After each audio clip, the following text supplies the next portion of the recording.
The alarms screamed through every corridor of Throne Station Sovereign. In the central command chamber, Senior Monitor Kvalith's 4 eyes widened in disbelief as she stared at the holographic display before her. Something impossible had just happened.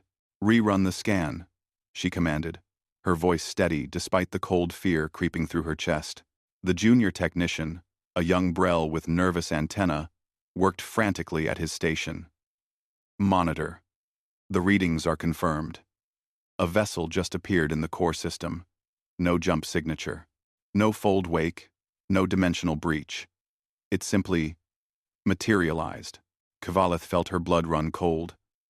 In 10,000 years of galactic concordate rule, nothing had ever bypassed the core's defenses. The system was supposed to be impenetrable, protected by technology from 847 different species. Nothing could enter without being detected light years away. Yet there it was. The ship hung in space like a silent threat, 3,000 kilometers from Throne Station. It was massive, easily the size of a Concordat dreadnought, but its design was unlike anything in the databases. The hull was dark, almost black, with strange angular sections that seemed to absorb sensor beams rather than reflect them. "Magnify," Kvalith ordered. The image zoomed in, revealing details that made no sense. The ship's surface was covered in what looked like primitive armor plating. Yet the energy readings suggested technology far beyond standard galactic specifications. There were no visible weapons ports, no engine nacelles, no communication arrays. It was as if someone had built a warship using completely different principles. In the Grand Convocation Hall, panic spread like wildfire. Representatives from hundreds of species shouted questions, demanded answers, and called for immediate military action. High Chancellor Morvax, a towering Krenth with silver scales, raised his primary arms for silence. "Order!" His voice boomed through the chamber. "What we face is a violation," shouted Ambassador Zelthor, his 3 heads speaking in unison. "Something has breached our most sacred space. This is an act of war." Before Morvax could respond, every screen in the station flickered. The mysterious ship had sent a transmission. The message was brief, broadcast in Old Galactic, a language that hadn't been used for common communication in over 500 years. "Humanity requests an audience." The chamber fell silent. Then someone whispered the word that changed everything. "Humanity?" Kvalith was already pulling up the historical archives when the order came from the High Chancellor. Her claws moved across the interface, searching through centuries of data. The word humanity appeared in records from 800 years ago. Species 447 beta. Pre-FTL civilization. Origin: Sol system. Orion arm. Status: quarantined for observation, under Protocol 17. "They should still be on their planet," Kvalith muttered, reading the file with growing confusion. The last observation report was filed 300 years ago. They hadn't even achieved fusion power yet, but the ship outside was very real, and it was moving. The unknown vessel began a slow, steady acceleration toward Throne Station. Not fast enough to be threatening, but deliberate, purposeful. It was making a statement. "Deploy the defense fleet," High Chancellor Morvax commanded. "But do not fire unless fired upon. I want every sensor we have trained on that ship. Find out how it got here." Within minutes, 50 Concordat warships surrounded the mysterious vessel. They were the pride of galactic civilization, equipped with weapons that could crack planets and shields that could withstand supernovas. Yet as they took up positions around the dark ship, Kvalith noticed something that made her hands tremble. The human ship didn't react to their presence at all. No shield activation. No weapons charging. It simply continued its approach, as if the entire Concordat fleet was irrelevant. "Chancellor," called out one of the fleet commanders over the communication channel. "Our targeting systems can't get a lock. The ship is doing something to our sensors. It's not jamming them. It's just... we can't focus on it properly." Kvalith watched as her own instruments showed the same problem. The ship was clearly visible, yet somehow elusive. like trying to focus on something at the edge of your vision that disappeared when you looked directly at it. "This is impossible," she whispered. "This is all impossible." The ship came to a stop exactly 100 kilometers from Throne Station's main docking platform. It rotated slowly, presenting what appeared to be a docking port. Then, it went completely silent, waiting. High Chancellor Morvax stood in the Grand Convocation Hall, staring at the image of the ship on the main display.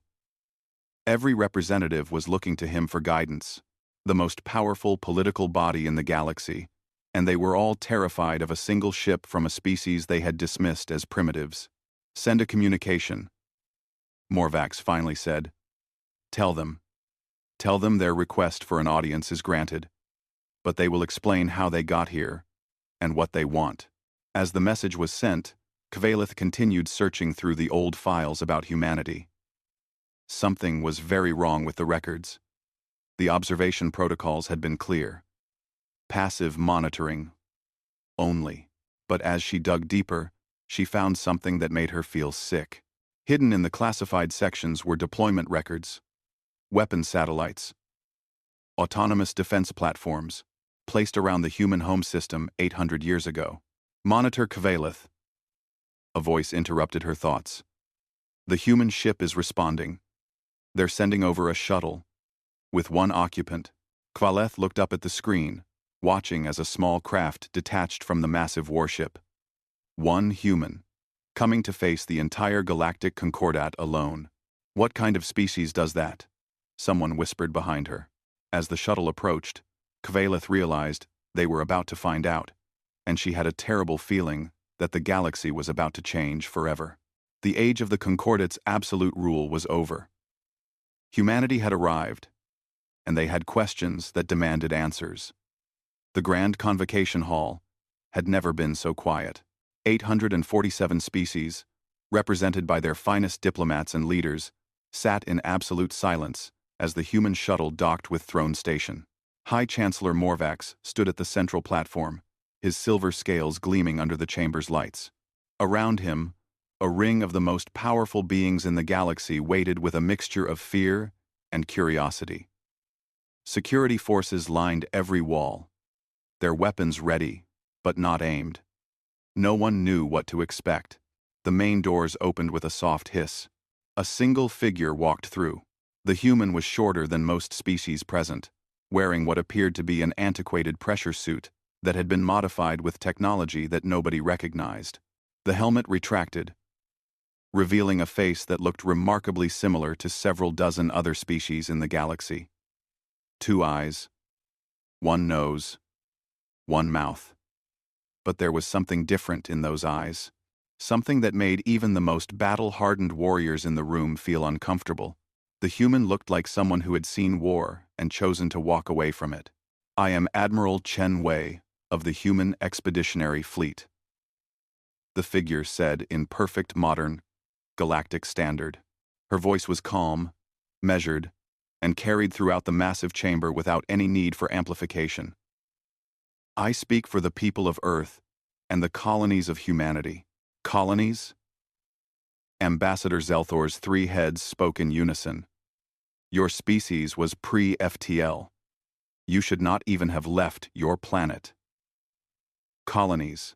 Chen turned to face the Zelthor representative, and her expression remained neutral. "We would very much like to discuss that.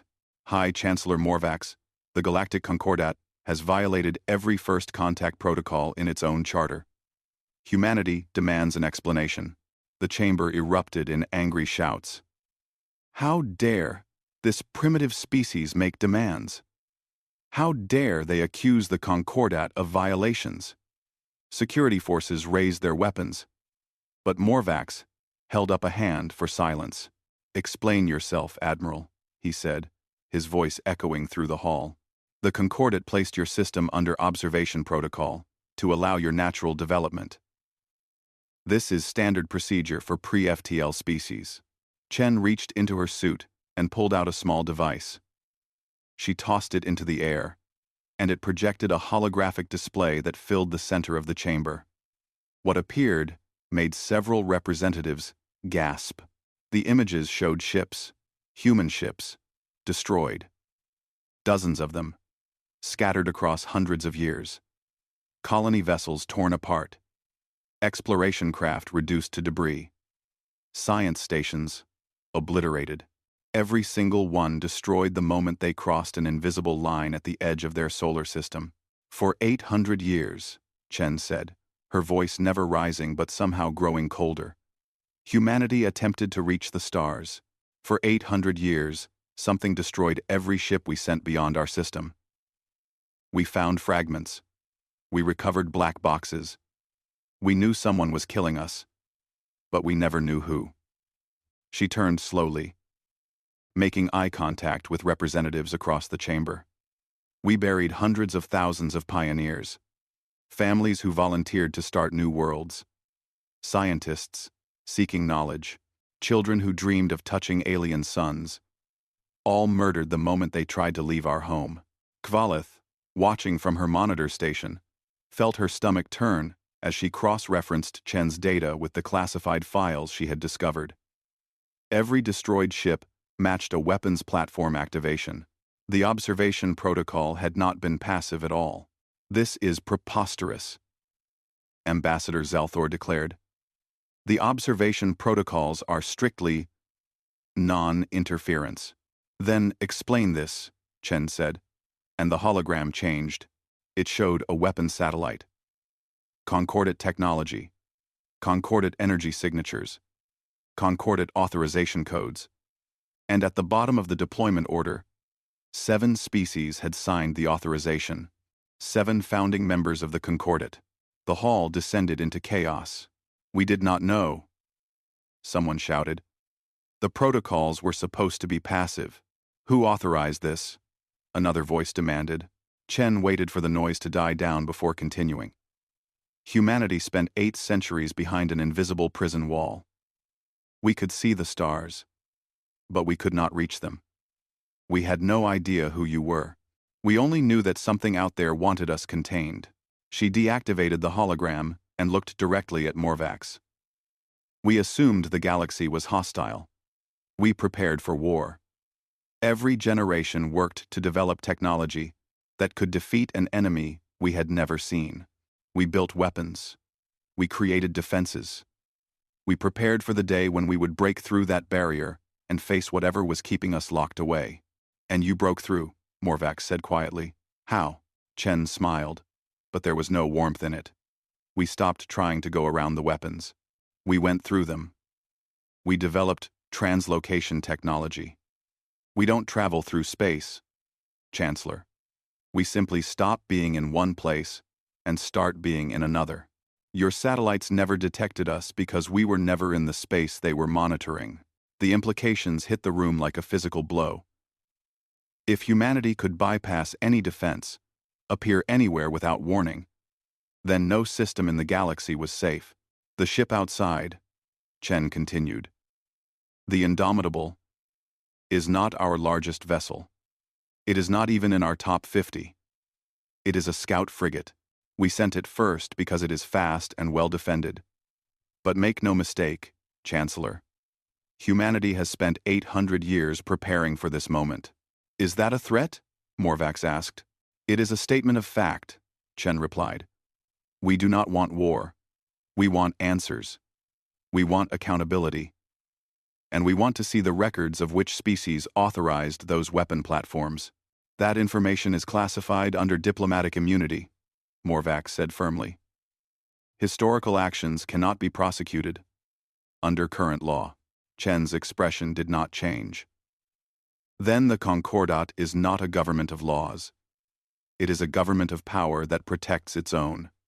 Thank you for clarifying that, Chancellor." She turned to leave, and Morvax called out, "Where are you going?" "Ah. Iv. Back to my ship," Chen said without looking back. "To report that the Galactic Concordat refuses to acknowledge its crimes. Humanity will decide our next steps based on that information." "Wait," Morvax commanded. "What do you want? Truly?" Chen stopped at the door and turned back. For the first time, Her expression showed something other than cold professionalism. It showed sadness. We wanted to join the galactic community, Chancellor. We wanted to share our culture, learn from others, and contribute to something greater than ourselves. We dreamed of this moment for thousands of years. She paused. But you took that dream and turned it into a nightmare. You imprisoned us without trial. You murdered our people without warning. And now you ask us what we want? The silence in the chamber was absolute. We want a seat at the table we were denied for 8 centuries, Chen said quietly. And we want to make sure no other species ever suffers what we suffered. The Concordat ends today, Chancellor. What replaces it will be determined by how you respond to this conversation. She walked out, leaving the most powerful political body in the galaxy in stunned silence, finally understanding that they were no longer in control. The crisis meeting in the High Chancellor's private chamber was unlike anything in Concordat history. 50 of the most powerful species representatives argued, shouted, and threatened each other, while Morvax tried to maintain order. The humans had been gone for less than an hour, and the political structure of the galaxy was already falling apart. We must respond with force. Ambassador Zelthor slammed his fist on the table. This upstart species threatens everything we have built. They threaten nothing, countered Representative Mirva of the Solon Collective. They ask only for accountability, something we should have offered long ago. Before the argument could continue, every communication device in the room activated simultaneously. A message appeared, sent not just to the High Chancellor's chamber, but to every government, every news network, and every public information system in the known galaxy. It was from Admiral Chen. The file was massive, detailed surveillance data covering the last 800 years. But it was not data about humanity. It was data about the Concordat itself. Kvalith, who had been called to the emergency meeting, opened the file with trembling hands. What she saw made her feel sick. The data showed violations. Hundreds of them. Species that had been denied Concordat membership based on false reports. Resources stolen from developing worlds. Trade deals manipulated to favor powerful members. Observation protocols that had been weaponized, just like with humanity, against 17 other species. How did they get this information? Someone whispered. They have been watching us, Kvalith said slowly, understanding dawning on her. While we thought they were imprisoned in their system, they were monitoring everything we did. For centuries, the implications were staggering. Humanity had not just developed translocation technology. They had developed surveillance capabilities that had penetrated every level of Concordat security. They had seen everything, recorded everything, and now they were releasing it to the entire galaxy. Within hours, the political landscape exploded. Minor species that had been oppressed for generations suddenly had proof of their mistreatment. Trade partners discovered they had been cheated. Rival powers found evidence of treaty violations. The Concordat's authority, built on 10,000 years of assumed superiority, began to crumble. And then the humans showed their true strength. Reports came in from across the galaxy. Human ships were appearing in dozens of systems. Not through jump gates. Not through fold space. They simply materialized, stayed long enough to be detected, and then vanished again. Each appearance sent the same message. Humanity could go anywhere, anytime, and the Concordat could not stop them. The Zelthar Empire, one of the Concordat's founding species and the most aggressive voice against humanity, decided to make a statement. They sent a battle fleet to neutral space and issued a challenge. If humanity wanted to be taken seriously, they should face the might of a true military power. One human ship responded to the challenge. It was not the massive Indomitable. It was a smaller vessel, designated as a destroyer class. The Xelthar fleet, consisting of 37 warships including 2 dreadnoughts, surrounded the human vessel and demanded its surrender. The human ship did not respond. It did not raise shields. It did not charge weapons. It simply sat there, silent and waiting. Fire a warning shot across their bow, ordered Fleet Commander Zelthos. Show these primitives what real power looks like. The lead Zelthar warship fired. A plasma bolt screamed across space toward the human destroyer. It should have been a clear miss. A warning. But something impossible happened. The human ship was no longer where it had been. It had moved exactly 7 meters to the left. Not through thrust, not through maneuvering jets. It had simply occupied a different space. The plasma bolt missed. All ships, open fire, Zelthos commanded, his patience exhausted. Destroy that vessel. What happened next would be studied by military academicians for generations. The Zelthar fleet unleashed everything they had. Plasma cannons, particle beams, missile salvos, and kinetic weapons. Enough firepower to level a city. The human ship sat in the center of it all, and not a single shot hit its target. It was not dodging. It was not using shields. The ship was doing something to space itself. Commander, our targeting systems show impacts, but the ship is undamaged, reported the sensor officer, panic in his voice. I don't understand. The weapons are passing through where the ship should be. But the human ship moved. It did not fire a weapon. It did not launch a missile. It simply moved. And as it moved, something changed in the space around it. Gravity shifted. The Zelthar warships, moving in perfect formation, suddenly found their trajectories altered. They were pulled off course, turned around, repositioned by invisible hands. And then the human ship stopped moving. The Zelthar fleet opened fire again, following their combat protocols perfectly. Every ship targeting the human destroyer. Every weapon calculated to converge on a single point. But the human destroyer was no longer at that point. The Zelthar ships were. For 7 minutes, the Zelthar fleet destroyed itself. Ships fired on their own allies, repositioned by gravity wells that appeared and disappeared. Missiles struck the wrong targets. Energy beams carved through friendly vessels. The human ship danced through the chaos, untouched, using the Zelthar's own firepower against them. When it was over, 37 Zelthar warships were crippled or destroyed. The human destroyer had not fired a single shot. The battle was broadcast across the galaxy. Every species watched. Every military leader took notes. Every politician understood the message. Humanity did not need to fight wars the way everyone else did.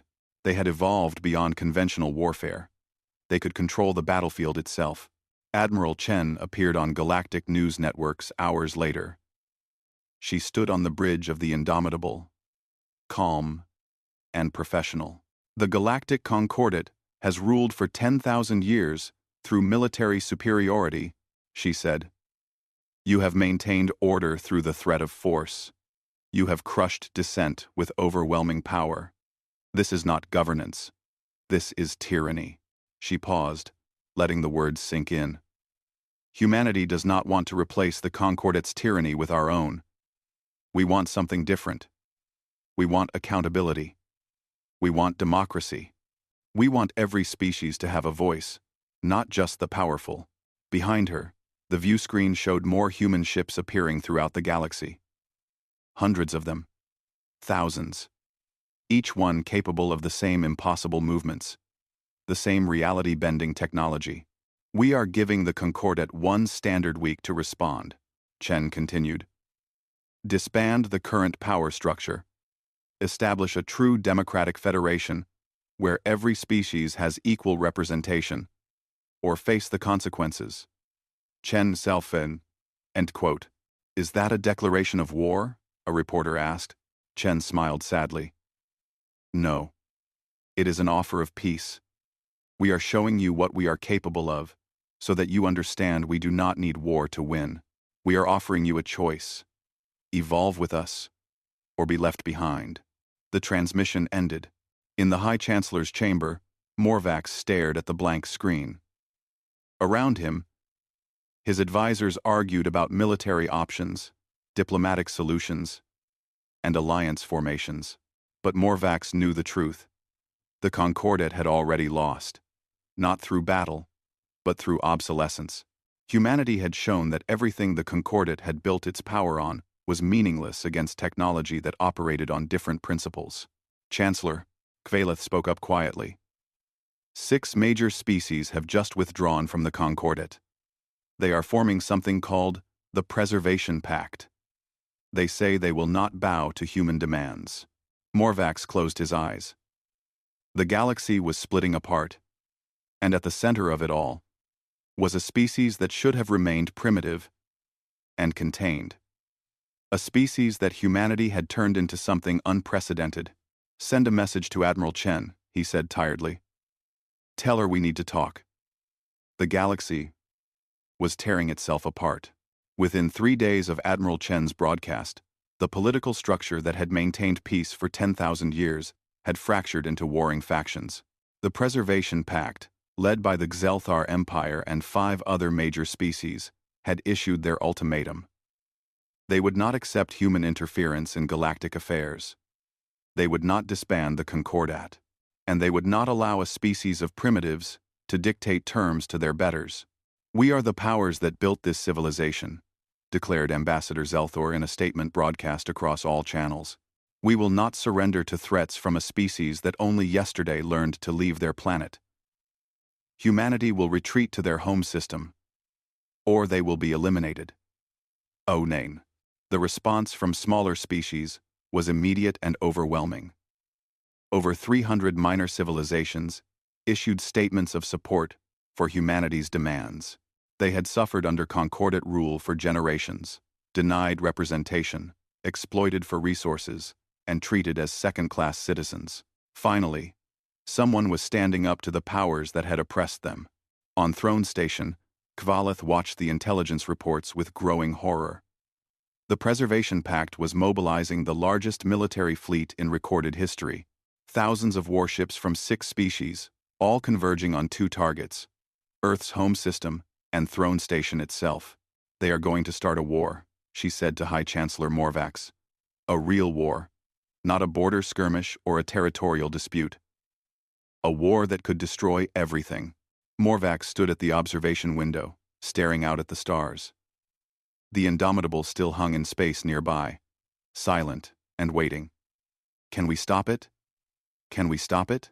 I do not know, Kvalith admitted. The humans have shown incredible technology, but they are one species against 6 of the most powerful civilizations in the galaxy. The numbers alone, numbers mean nothing if the humans can do what they demonstrated in the Xelthar battle, Morvax interrupted. But I fear what will happen if this conflict escalates. We have seen them avoid casualties so far. But if pushed, what will they do? The answer came faster than anyone expected.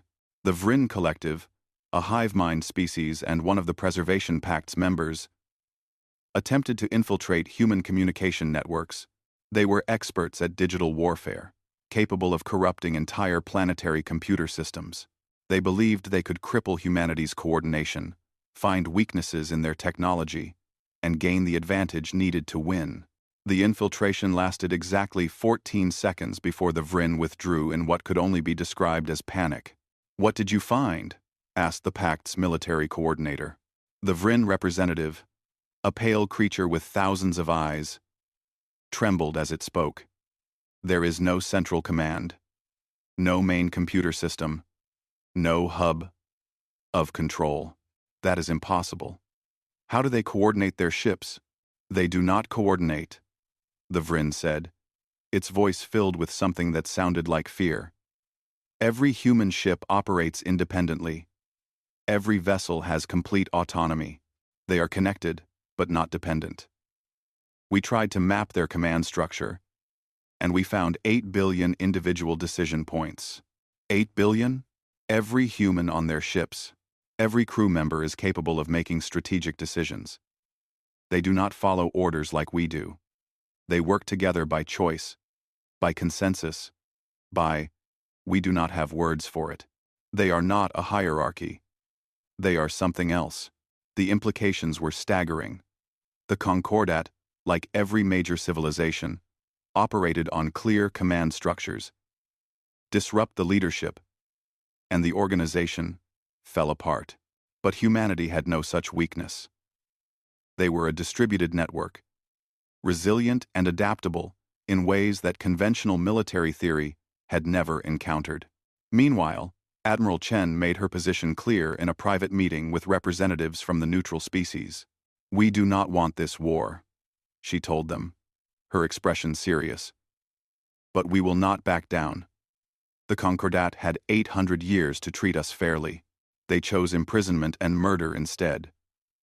Now, they ask us to simply forget that and accept their authority?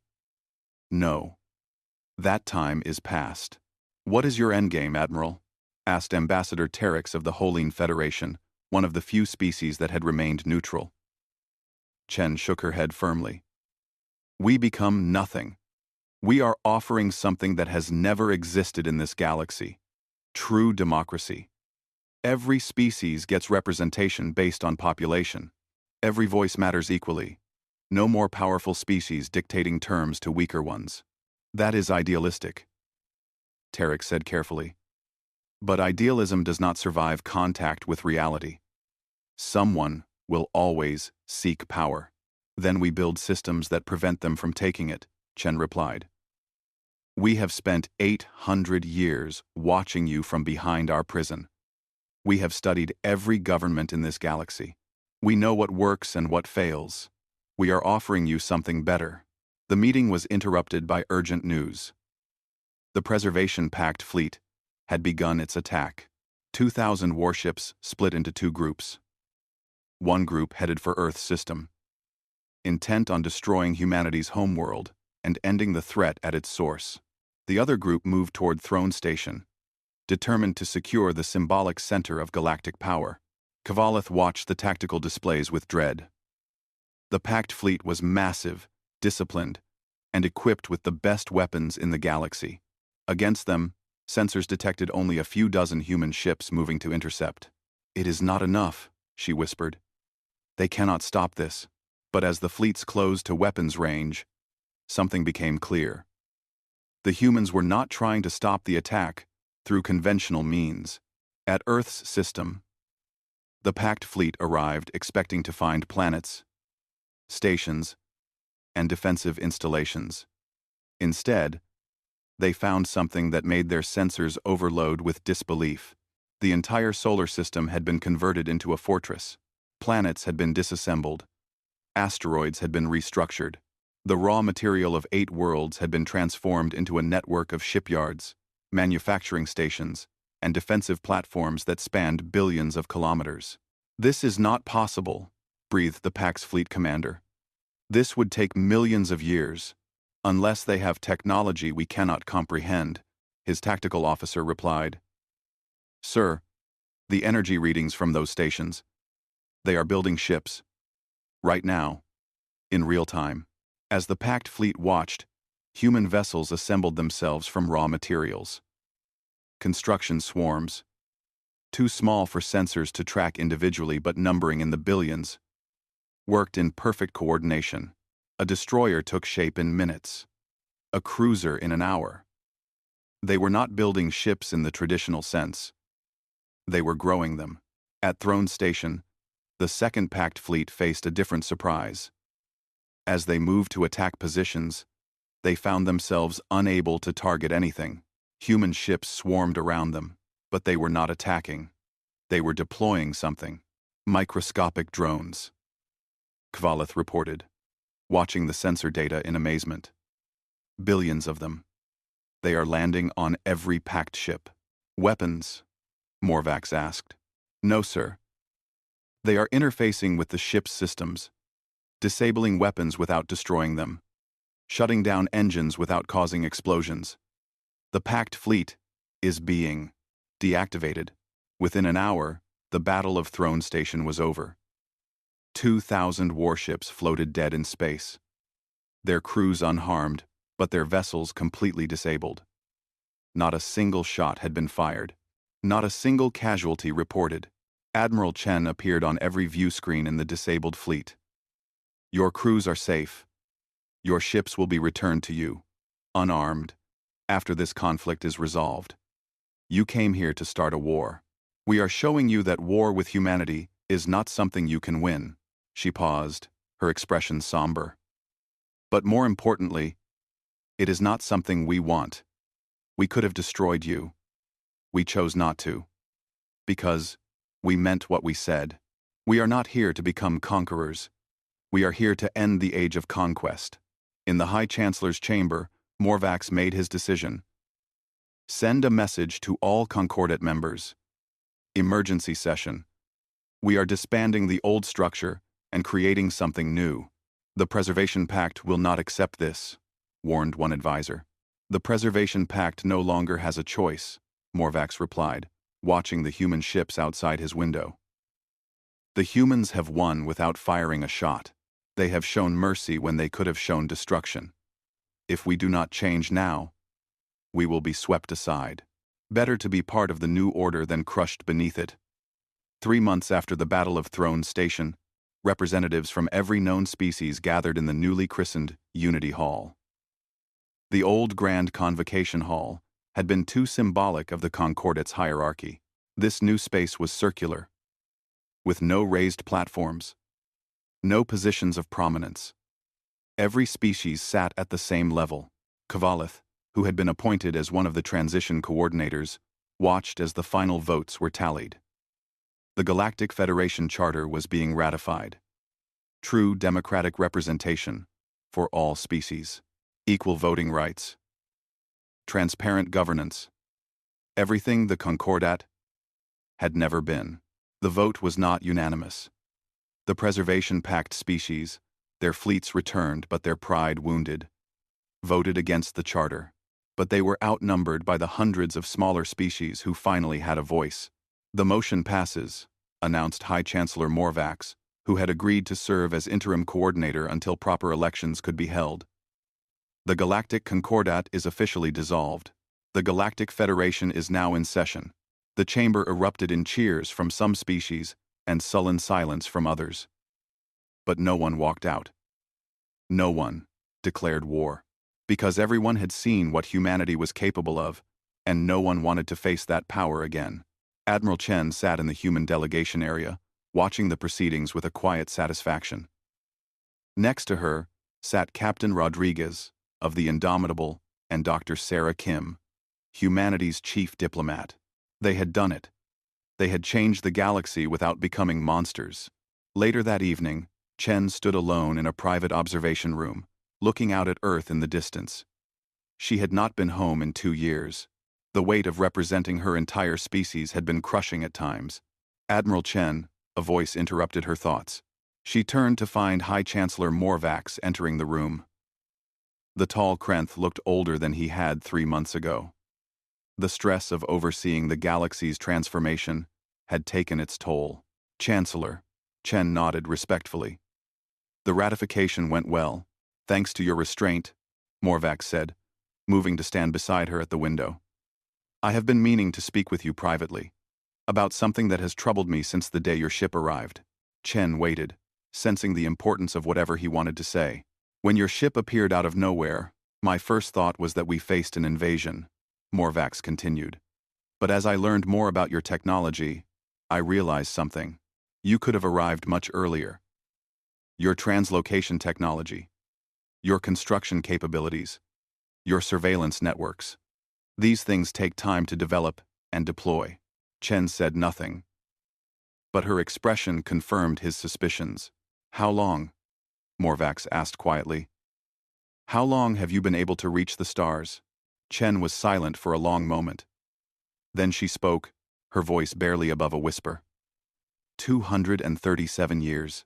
Morvax felt his blood run cold. "You have been free of your prison for over 2 centuries?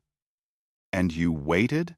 "We debated it for generations," Chen said, still staring out at Earth.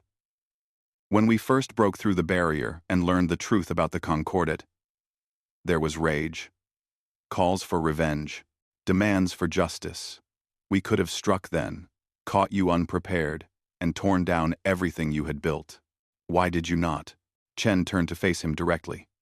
Because we looked at ourselves and saw what we were becoming, a species united by hatred, defined by our desire for vengeance. We were turning into exactly the kind of civilization that would imprison others out of fear. She walked to a chair and sat down, the weight of centuries on her shoulders.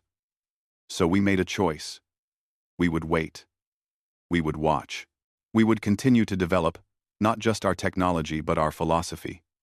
We asked ourselves, what kind of species do we want to be? Conquerors? Liberators? Tyrants? Victims? And you chose to be patient. Morvax said, understanding dawning. We chose to be ready, Chen corrected. Ready to not become you. Ready to offer something better, instead of just tearing down what existed.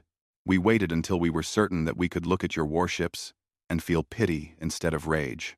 Morvax sat down across from her, stunned. Your entire civilization waited 2 centuries to ensure you would not become monsters. I do not know whether to be impressed or horrified.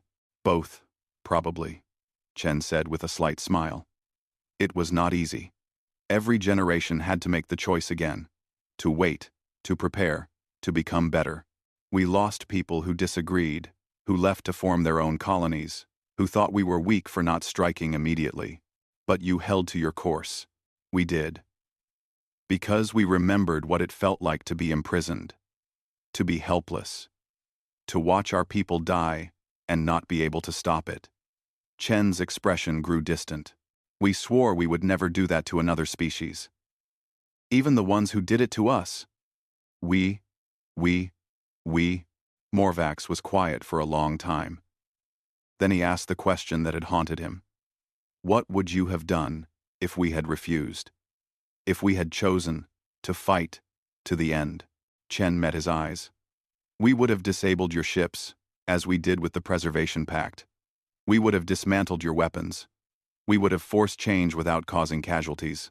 And if that proved impossible, if you truly gave us no choice but total war, she paused, we would have left, taken our people, and gone to another galaxy, started over somewhere else. You would have abandoned the fight rather than become conquerors? Yes, Chen said simply. Because if we won through genocide, we would have proven that the Concordat was right to fear us. Better to leave and let you destroy yourselves than to become the very thing we fought against. Morvax felt something shift in his understanding of the universe. Your species is either the wisest I have ever encountered, or the most foolish. Time will tell, Chen said. We are not perfect, Chancellor. We have our own problems, our own conflicts, our own mistakes. But we learned something during those 800 years of imprisonment. We learned that the true measure of a civilization is not how it treats its equals, but how it treats those weaker than itself. She stood up, preparing to leave. The Concordat treated weak species as resources to be exploited. The Federation will treat them as partners to be respected. That is the difference we are offering. That is why we waited so long to be ready. One more question, Morvax said as she reached the door. Your technology. The translocation, the construction swarms, the gravity manipulation. Will you share it? Chen smiled. We already have. The data was included in the Federation Charter documentation. Any species that wants it can access it freely. We are not going to maintain superiority through secret knowledge. We are going to maintain peace through shared prosperity. After she left, Morvax sat alone in the observation room, staring out at the stars. For 10,000 years, the Concordat had maintained order through military might and the threat of force. In 3 months, humanity had shown that there was another way. They had won not through conquest, but through demonstrating that they were strong enough to choose mercy. They had changed the galaxy not by destroying the old order, but by offering something better. 6 months later, the weapon satellites that had imprisoned humanity for 800 years were collected and brought to Earth orbit. Under humanity's guidance, they were dismantled and converted into a memorial station. It was called the Museum of Patience, and it told the story of humanity's long wait. The final exhibit was a simple plaque with words in both Old Galactic and human languages. Lest we forget what fear can build and what hope can transform. Visitors from across the galaxy came to see it, to understand, to learn. Because humanity's story was no longer just about their struggle, it was about what the galaxy could become when species chose cooperation over domination. The former members of the Preservation Pact, their military power diminished but their people unharmed, slowly began to participate in the Federation. It was humiliating for them at first to take guidance from a species they had dismissed as primitives. But as the years passed, even they began to see the benefits of the new order. Trade flourished. Scientific cooperation accelerated. Minor species that had been oppressed for millennia began to thrive. And at the center of it all was a simple principle that humanity had learned through suffering. Those who have the power to dominate others have an even greater responsibility to choose not to. Admiral Chen retired 2 years after the Federation's founding. She returned to Earth, to a small house by an ocean, and lived quietly for the rest of her days. She never gave interviews, never wrote a memoir, never sought glory for what she had accomplished. When asked why, she simply said, "We did what needed to be done, nothing more." But the galaxy remembered, because humanity had taught them something that 10,000 years of concordate rule had never shown them. True strength is knowing when not to use power. True wisdom is choosing mercy over vengeance. And true leadership is lifting others up, rather than keeping them down. The age of the Concordat had ended. The age of the Federation had begun, and it had all started with a single human warship that emerged out of nowhere, carrying not weapons of destruction, but an offer of something better. The galactic throne had been caught off guard, not by humanity's military might, but by their moral courage. And in being caught off guard, they had been given a chance to become something greater than they had ever been before. Some took that chance, others resisted, but none could deny that the galaxy had changed forever. And it had changed because one species had the wisdom to wait, the strength to choose peace, and the courage to demand something better than what had always been. Humanity had arrived, and they had shown the galaxy what it truly meant to be civilized.